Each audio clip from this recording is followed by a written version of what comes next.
पिता, पुत्र और पवित्र आत्मा के नाम पर आमीन। यीशु मसीह में प्यारे भाई और बहनों, आज सिरुमलंगरा कैथोलिक कलीसिया में हम ईसा का रूपांतरण का पर्व मना रहे हैं। लूकस के सुसमाचार 9वें अध्याय के 28 से लेकर 36 तक के वचनों पर आज हम ध्यान करेंगे। ईसा पेतरुस, योहन और याकूब को अपने पास बुलाते हैं और प्रार्थना करने के लिए एक पहाड़ पर ले जाते हैं। और जब ईसा प्रार्थना करते हैं तब उनका मुखमंडल रूपांतरण हो जाता है और उनके वस्त्र उज्ज्वल होकर जगमगाते हैं और उनके बाएं और दाएं मूसा और एलियस प्रकट होते हैं और तीनों यरूशलेम में होने वाली ईसा की मृत्यु के विषय में बातें करते हैं।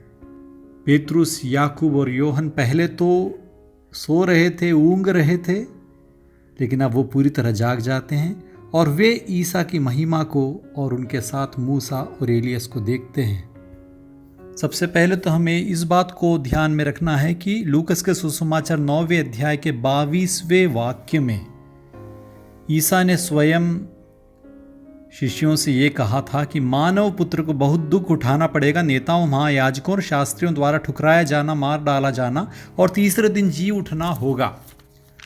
ईसा मसीह जो हैं उन्हें दुख भोग और मृत्यु से गुजरना होगा ताकि वे पुनरुत्थान कर मनुष्य वंश को रक्षा प्रदान कर सकें।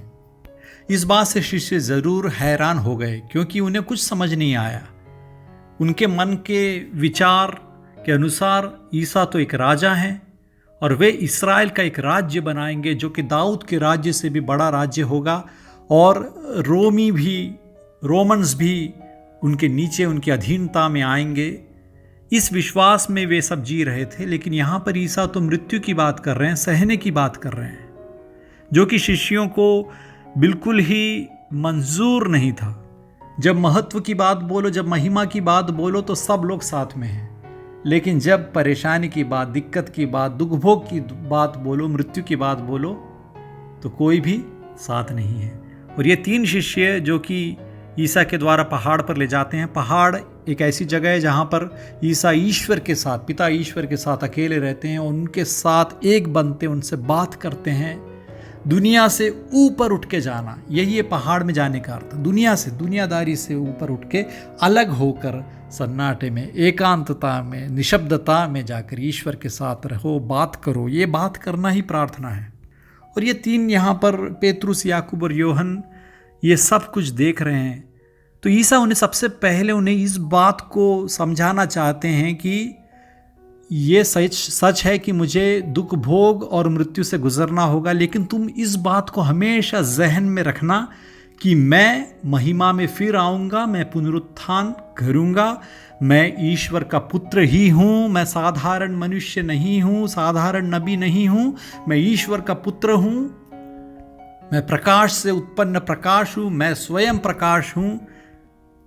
तो भविष्य में होने वाले उनकी महिमा की झलक, उनके महत्व की झलक एक मर्तबा अपने शिष्यों को वो दिखा रहे हैं, ताकि कालवरी में, गोलगोथा में यीशु मसीह को क्रूस पर चढ़ते देखकर मृत्यु प्राप्त करते देखते उनके विश्वास को नहीं डगमगाना है।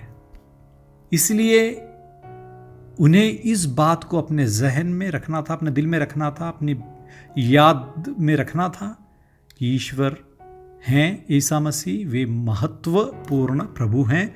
मूसा और एलियस तक उनके बाएं और दाएं खड़े हैं। वे सिर्फ नबी नहीं हैं, वे स्वयं ईश्वर के पुत्र हैं, जो कि ईसा ने खुद हमें समझाया है।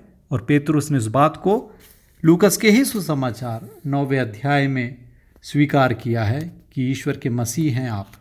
और दूसरी बात इसमें हम ये देखते हैं कि गेत्सेमनी में भी ईसा मसीह पेतरुस को और याकूब को, योहन को अपने साथ ले जाते हैं और वे वहाँ पर पूरी तरह से सो गए। 1 घंटे तक वो प्रभु के साथ जागकर प्रार्थना नहीं कर सके, लेकिन उनकी महिमा, उनके महत्व के अवसर पर उन्हें नींद से उनकी आंखें बोझल थी, फिर भी वे जागकर उनकी महिमा को देखने के लिए सज्ज थे। उनके दुख को देखते समय, उनके दुख के समय में वे खुद सो रहे थे। तो हमें भी अपने जीवन में ये सोचना है कि हमारे जीवन में जब सब कुछ अच्छा अच्छा चलता है, हमें जब महिमा मिलती है, हमें जब महत्व मिलता है, हमें जब नाम मिलता है, शोहरत मिलती है, सब कुछ अच्छा जाता है, तो हम ईश्वर के साथ रहते हैं, विश्वास में अड़ग रहते हैं, चर्च जाने में, सब चीज़ में हम आगे रहते हैं, अव्वल नंबर आते हैं। लेकिन हमारे जीवन में जब तकलीफ आती है, दुख आती है, परेशानी आती है, जब ईसा के नाम के प्रति हमें जब सहना पड़ता है, तब क्या हमारा विश्वास अड़ग रहता है या हम विश्वास में कमज़ोर हो जाते हैं? हमारी विश्वास की नींव कितनी पक्की है, इसे हमें आज फिर से परखना है, सोचना है, समझना है। हमें चाहे खुशी हो चाहे दुख हो, हर अवसर पर प्रार्थना करनी चाहिए। और तीसरी बात हम ये देखते हैं कि जब पेतरुस ईसा से ये कह रहा था कि हम यहाँ पर 3 तंबू खड़ा कर दें, एक आपके लिए, एक मूसा के लिए, एक एलियस के लिए, तब बादल आकर उन पर छा गया और वे बादल से घिर जाने के कारण भयभीत हो गए। 34वां वाक्य हम देखते हैं। 35वां वाक्य, बादल में से यह वाणी सुनाई पड़ी, यह मेरा परम प्रिय पुत्र है, इसकी सुनो। तो यहां पर पवित्र त्रित्व अपने आप को पेतरुस, याकूब और योहन के सामने और उनके द्वारा मनुष्य के सामने दर्शा रहे हैं। बादल, ये बादल है पवित्र आत्मा, बादल के रूप में पवित्र आत्मा यहां पर आता है और पिता ईश्वर की वाणी सुनाई देती है। पिता ईश्वर ये कहते हैं कि यह मेरा परम प्रिय पुत्र है, इसकी सुनो।